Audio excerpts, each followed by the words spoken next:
Hey guys, Jim Bounds, Motorhome Rehab Ranch. Today we're going to talk about this overhead cabinet we're getting ready to refinish and then reinstall.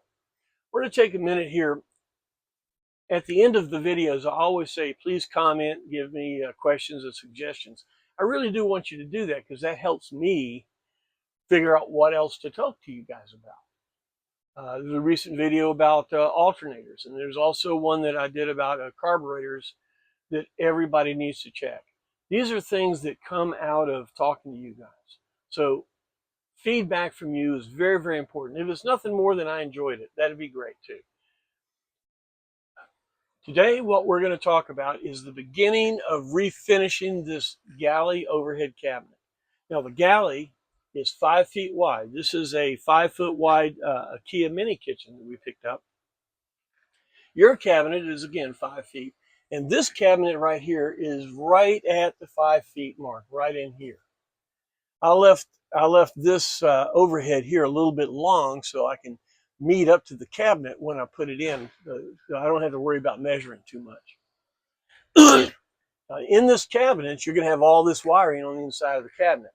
When we run the wiring where it needs to go, we'll build cover panels inside. That way, if you did need to get back in, you pull the cover panels, you'll have all your wiring. We have 110, we have 12 volt lights, we have extra 12 volts for appliances. This is a 12 volt vent. So when we turn on the vent, that'll come on. I'm going to probably reinstall the original vent and light assembly. I like that in here.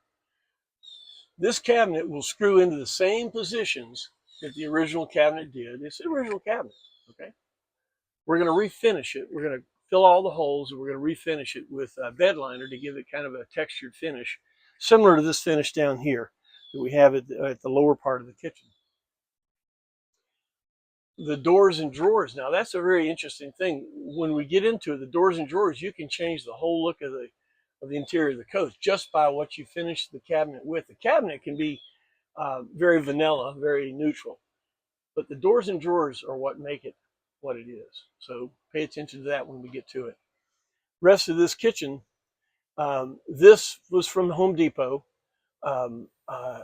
It's a static clean, just like tint. You treat this just like window tint. You pattern it on the outside and stick it on the inside. It's very, very simple.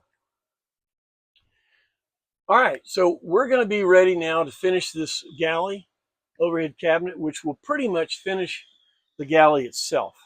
And then we can clean it all up and then set the Galley back up. Give me your comments and tell me things you'd like to see on this. I'd be happy to do it.